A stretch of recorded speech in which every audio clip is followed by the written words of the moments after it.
The Fujitsu V8 Supercar Series is changing. Kelly straight in the door of James Moffat. Tough start to this championship, and it's got even tougher.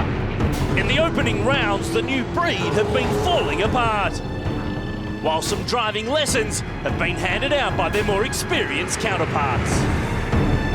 Kelly down the inside at turn 3. You'd expect now that Owen will really drive away. And this round, Cameron McConville makes a comeback, and he and the series leader have some history.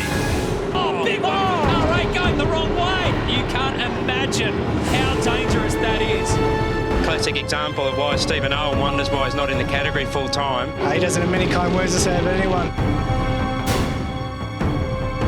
It's round 3 of the Fujitsu V8 Supercar Series, where anything can happen.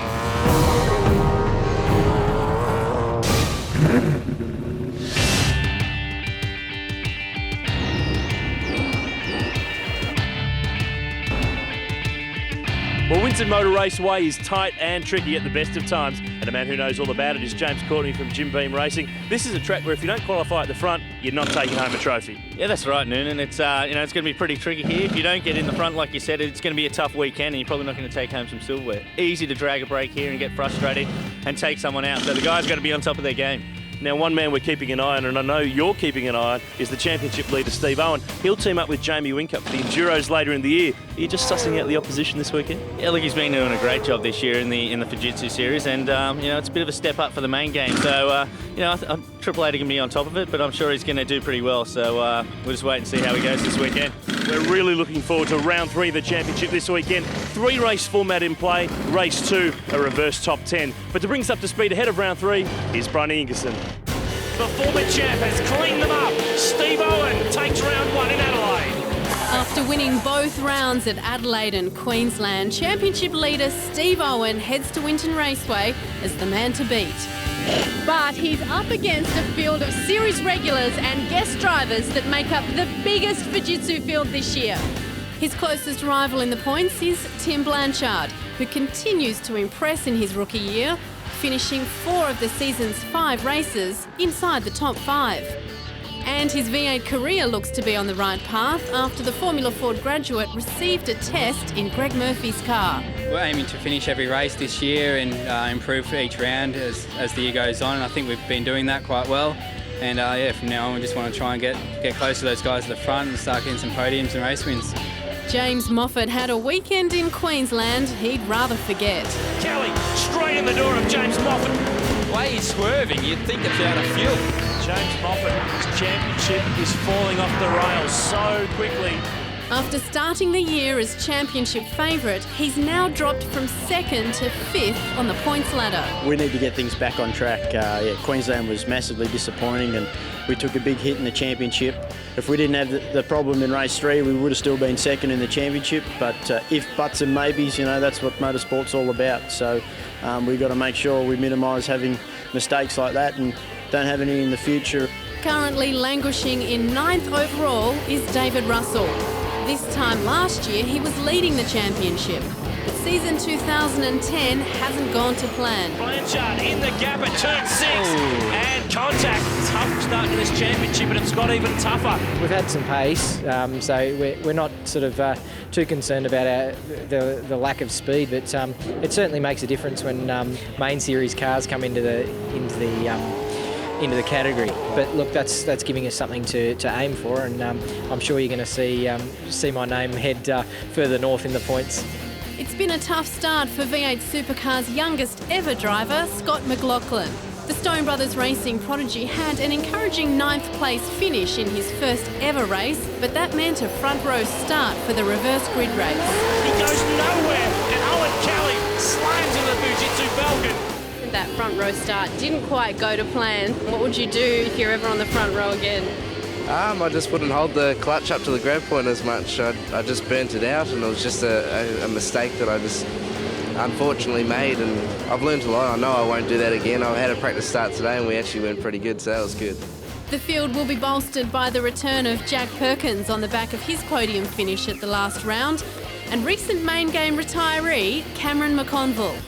He signed with the Holden Racing team for the endurance events, and will steer an ex-Walkinshaw Racing Commodore VE backed by Jack's Quick Fit tyres. It's been 6 months since I've raced, and you certainly lose that last little bit of edge. You can go testing till the cows come home, but racing's what it's all about, get you sharp again. And look, I'd like to be on the podium. That's sort of the goal. I haven't said much this weekend, just try and slide in under the radar, but I suppose there'll be a few raising their eyebrows thinking he should have stayed retired if I'm not at the pointy end.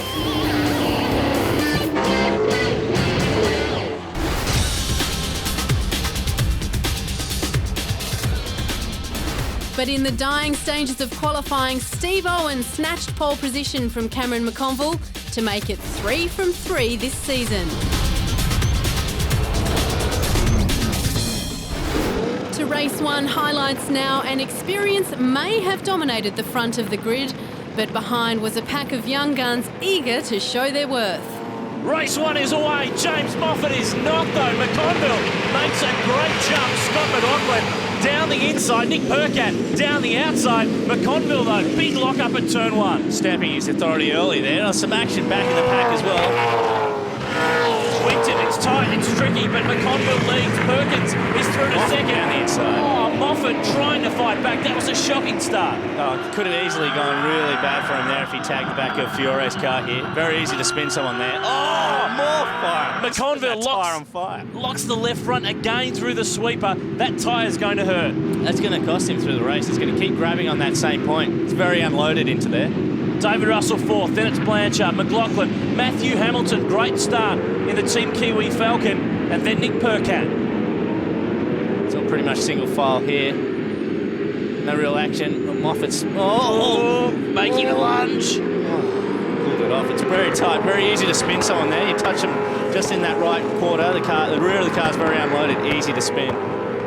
Jack Perkins wide, down at turn 10, that handball's second spot, and Blanchard goes as well. So, there's plenty going on in the background there. There was dust and smoke everywhere. There was plenty of problems in the mid-pack, but McConville... Switch back for Russell. ...has broken away, and Russell, down the inside, that's for third. Ooh, fighting on the outside, Jack. Oh, Paul Fiore is involved down there at turn 10.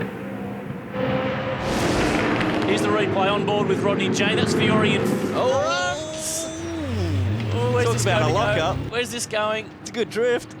And he's got Jeff Emery right at the end of it all. Poor fella, he's a bystander and he's copped it.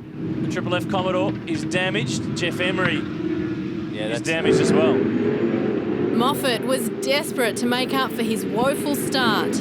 Oh, he's down the inside. Oh, he tagged him. Like I said before, very easy to go wrong there, and he's just hit him right at the wrong point. And poor Hamilton is off. And there were several more close calls during the race. Rodney Jane having a look at Marcus Sukanovic, who has new backing this weekend from Midway Concrete and Garden Supplies. Switch back. Rodney Jane here, he's going to get gardened if he's not careful because he's back up the inside. Hairy stuff right there. He was so keen to cover that line. He's going to get him. Oh, no. If he got out there nicely, he could have driven down the inside. A safety car restart brought the field back together with just a few laps to go. It's a dash to the checkered flag. McConville leads the way. Of course, he won here 6 years ago in the Championship Series. He knows all about it. Steve Owen right on his hammer, the Championship leader.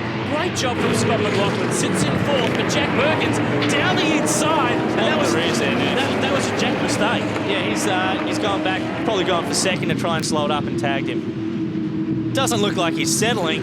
He's pushing McConville all the way to the end. He really wants to prove his stripes here this weekend, Noons. This car that Cam McConville's driving is owned by Ben Eggleston from Orange. It's been lent out for this weekend in Townsville as well as Cam gets ready for the Enduros. He'll team up with Garth Tander for all three, Phillip Island, Bathurst and the Gold Coast. And this corner 6 years ago was where he stole that memorable win. I remember watching that race. That was a great race, that one, but looks like he's home and hose this time. I don't think Rick's ever gotten over that one either. McConville's on his way home, and technically this is a rookie win. It's his first ever start in the Fujitsu V8 Supercar Series. So after 6 months in retirement, Cameron McConville comes back and takes the Jack's Commodore to P1.